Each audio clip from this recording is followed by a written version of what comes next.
Sukkot, also known as the Feast of Tabernacles or Feast of Booths, is a Torah-commanded Jewish holiday celebrated for 7 days beginning on the 15th day of the month of Tishri.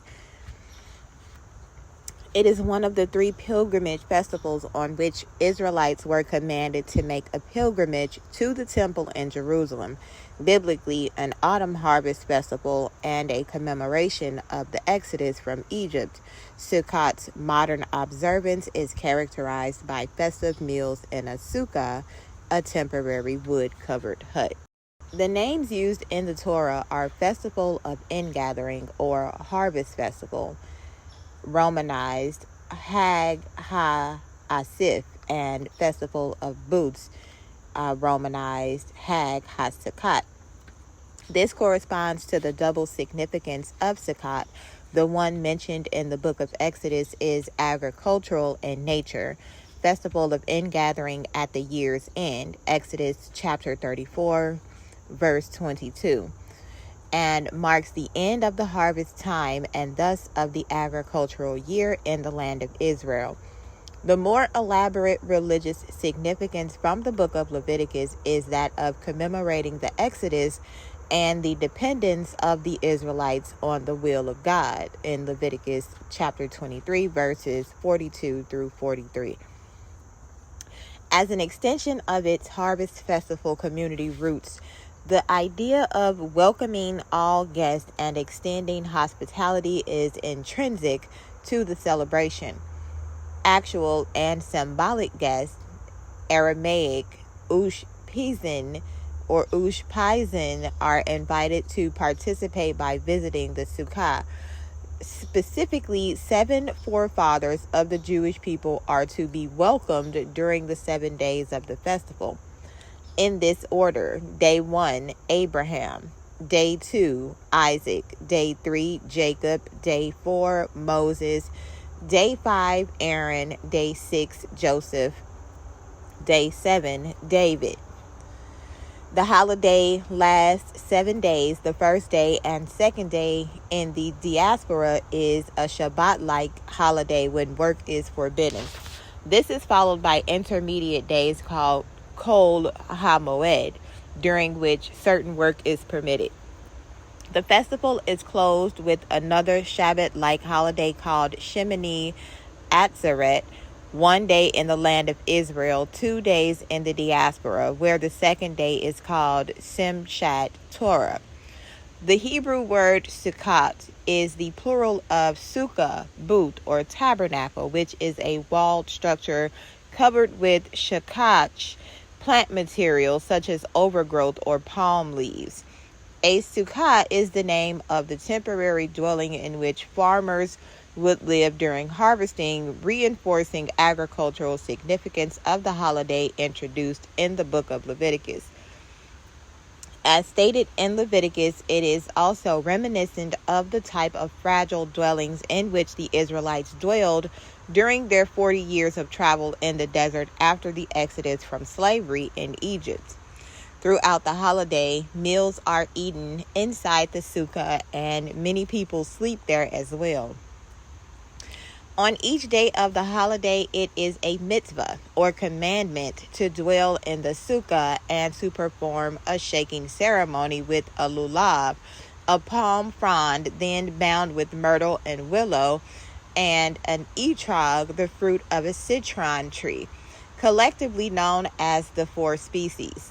The fragile shelter, the noun 3-item lulav, the etrog, the revived Simchat Biat HaShoeva celebrations focus on water and rainfall, and the holiday's harvest festival roots draw attention to people's dependence on the natural environment. Origins. Sukkot shares similarities with older Canaanite New Year/harvest festivals, which included a 7-day celebration with sacrifices reminiscent of those in Numbers chapter 29, verses 13 through 38, and dwellings of branches, as well as processions with branches. The earliest references in the Bible, Exodus chapter 23, verse 16, and chapter 34, verse 22, make no mention of Sukkot, instead referring to it as the festival of ingathering, Hag HaAsif, at the end of the year when you gather in the results of your work from the field, suggesting an agricultural origin. The Hebrew term Asif is also mentioned in the Gezer calendar as a 2-month period in the autumn. The booths aspect of the festival may come from the shelters that were built in the fields by those involved in the harvesting process. Alternatively, it may come from the booths which pilgrims would stay in when they came in for the festivities at the cultic sanctuaries.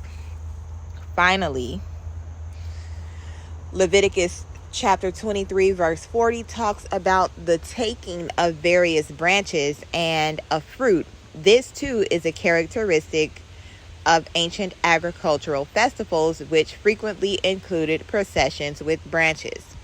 Later, the festival was historicized by symbolic connection with the desert sojourn of Exodus, Leviticus 23, verses 42 to 43. The narratives of the Exodus trek do not describe the Israelites building booths, but they indicate that most of the trek was spent encamped at oases rather than traveling, and Sukkot roofed with palm branches were a popular and convenient form of housing at such Sinai desert oases. Laws and customs.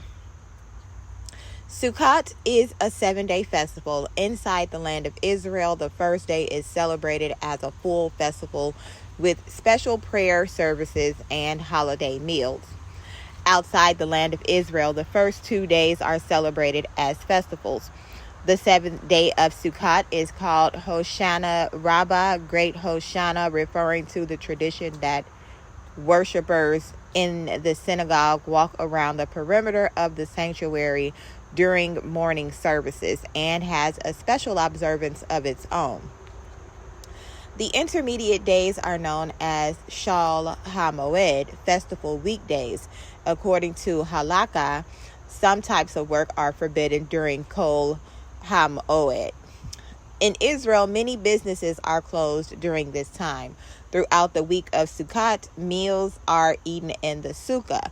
If a Brit Milah, circumcision ceremony, or bar mitzvah rises during Sukkot, the Sudat mitzvah, the obligatory festive meal, is served in the sukkah. Similarly, the father of a newborn boy greets guests to his Friday night Shalom Jakar in the sukkah. Males sleep in the sukkah, provided the weather is tolerable. If it rains, the requirement of eating and sleeping in the sukkah is waived, except for eating there on the first night, where every effort needs to be made to at least say Kiddush, the sanctification prayer on wine, and eat an egg-sized piece of bread before going inside the house to finish the meal if the rain does not stop. Every day, except the Sabbath, a blessing is recited over the lulav and the etrog. Keeping of Sukkot is detailed in the Hebrew Bible. Nehemiah 8, verse 13 through 18, Zechariah 14, verses 16 through 19, and Leviticus chapter 23, verses 34 to 44. The Mishnah, Sukkah 1 and 1 through 5, verse 8.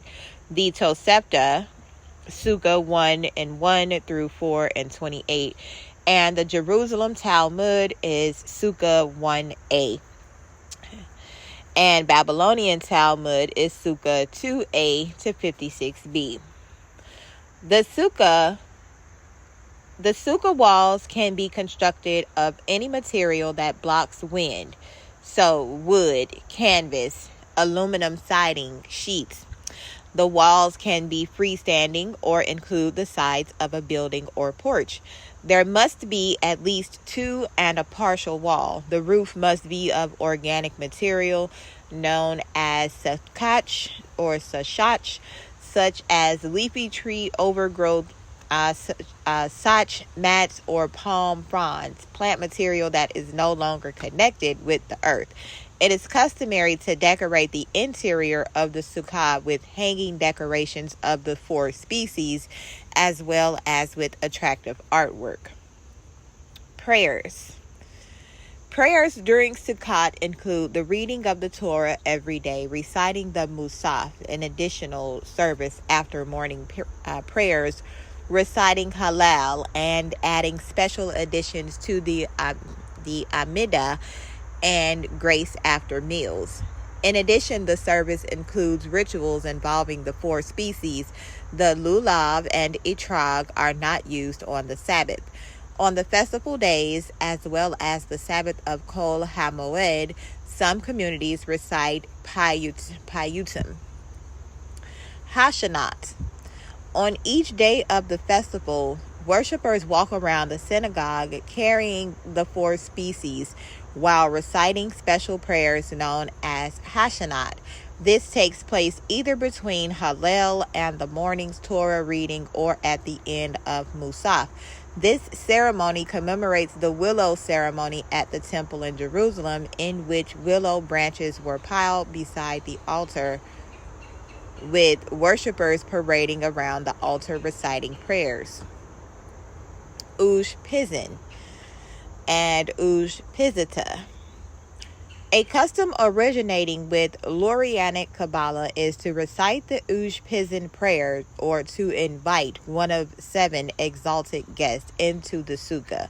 These Ush Pizin, Jewish, Babylonian, Aramaic word for guest, a loan word from Middle Persian spinza, meaning lodging, represent the 7 shepherds of Israel: Abraham, Isaac, Jacob, Moses, Aaron, Joseph, and David, each of whom correlates with one of the 7 lower Sephirot, or this is why Joseph, associated with Yesod, follows Moses and Aaron, associated with Netzach and Had, respectively, even though he precedes them in the narrative.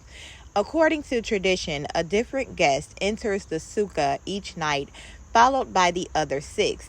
Each Ushpiz has a lesson to teach that parallels the spiritual focus of the day on which they visit, based on the sephira associated with that character.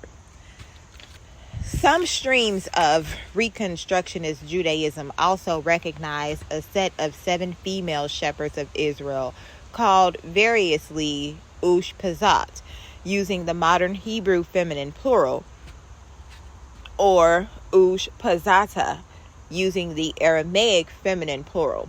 Several lists of 7 have been proposed. The Ushpizata are sometimes co-identified with the 7 prophetesses of Judaism: Sarah, Miriam, Deborah, Hannah, Abigail, Huldah, and Esther.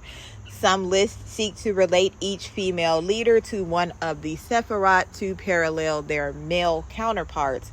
One such list, in the order they would be invoked each evening, is Ruth, Sarah, Rebecca, Miriam, Deborah, Tamar, and Rachel. Kol or Chol HaMoed intermediate days. The 2nd through 7th days of Sukkot, 3rd through 7th days outside the land of Israel, are called Kol HaMoed, festival weekdays. These days are considered by halakha to be more than regular weekdays but less than festival days. In practice, this means that all activities that are needed for the holiday, such as buying and preparing food, cleaning the house in honor of the holiday, or traveling to visit other people's Sukkot or on family outings, are permitted by Jewish law. Activities that will interfere with relaxation and enjoyment of the holiday, such as laundering, mending clothes, engaging in labor-intensive activities, are not permitted. Religious Jews often treat Kol HaMoed as a vacation period, eating nicer than usual meals in their sukkah, entertaining guests, visiting other families in their Sukkot, and taking family outings. Many synagogues and Jewish centers also offer events and meals in their Sukkot during this time to foster community and goodwill. On the Shabbat, which falls during the week of Sukkot, or in the event when the first day of Sukkot is on Shabbat in the land of Israel, the book of Ecclesiastes is read during morning synagogue services in Ashkenazic communities. Diaspora Ashkenazic communities read it the second Shabbat, or the 8th day, when the first day of Sukkot is on Shabbat. This book's emphasis on the ephemeralness of life, vanity of vanities, all is vanity, echoes the theme of the Sukkah, while its emphasis on death reflects the time of year in which Sukkot occurs, the autumn of life. The penultimate verse reinforces the message that adherence to God and His Torah is the only worthwhile pursuit. Ecclesiastes 12, 13, and 14. Hakel Assembly. In the days of the temple in Jerusalem, all Israelite and later Jewish men, women, and children on pilgrimage to Jerusalem for the festival would gather in the temple courtyard on the first day of Kol HaMoed Sukkot to hear the Jewish king read selections from the Torah. This ceremony, which was mandated in Deuteronomy 31, verses 10 to 13, was held every 7 years in the year following the Shemitah, the sabbatical year. This ceremony was discontinued after the destruction of the temple, but it has been revived in Israel since 1952 on a smaller scale. Simchat Beit HaShoeva, water drawing celebration. During the intermediate days of Sukkot, gatherings of music and dance known as Simchat Beit HaShoeva, celebration of the place of water drawing, take place. This commemorates the celebration that accompanied the drawing of the water for the water libation on the altar, an offering unique to Sukkot, when water was carried up the Jerusalem pilgrim road from the pool of Siloam to the temple in Jerusalem. Hoshana Rabbah, great supplication.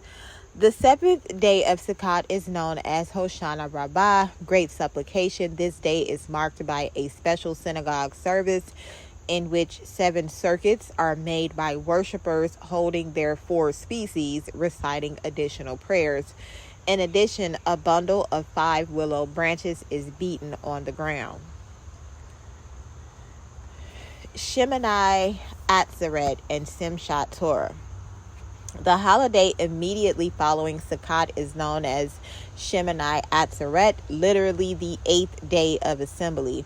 Shemini Atzeret is usually viewed as a separate holiday. In the diaspora, a second additional holiday, Simchat Torah, or Joy of the Torah, is celebrated.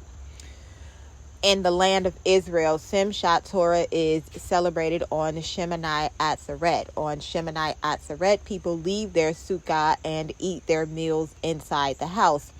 Outside the land of Israel, many eat in the sukkah without making the blessing. The sukkah is not used on Simchat Torah. Sukkot in the generations of Israel. Jeroboam's feast. According to 1 Kings chapter 12, verses 32 to 33, King Jeroboam, first king of the rebellious northern kingdom, instituted a feast on the 15th day of the 8th month in imitation of the feast of Sukkot in Judah. And pilgrims went to Bethel instead of Jerusalem to make thanksgiving offerings. Jeroboam feared that continued pilgrimages from the northern kingdom to Jerusalem could lead to pressure for reunion with Judah. If these people go up to offer sacrifices in the house of the Lord at Jerusalem, then the heart of this people will turn back to their Lord, Rehoboam, king of Judah, and they will kill me and go back to Rehoboam, king of Judah. In Christianity, Sukkot is celebrated by a number of Christian denominations that observe holidays from the Old Testament. These groups base this on the belief that Jesus celebrated Sukkot in the Gospel of John 7. The holiday is celebrated according to its Hebrew calendar dates. The first mention of observing the holiday by Christian groups dates to the 17th century among the sect of the Subbotniks in Russia. Academic views. DeMoore has suggested that there are links between Sukkot and the Ugaritic New Year festival, in particular the Ugaritic custom of erecting 2 rows of huts built of branches on the temple roof as temporary dwelling houses for their gods. Some have pointed out that the original Thanksgiving holiday had many similarities with Sukkot in the Bible.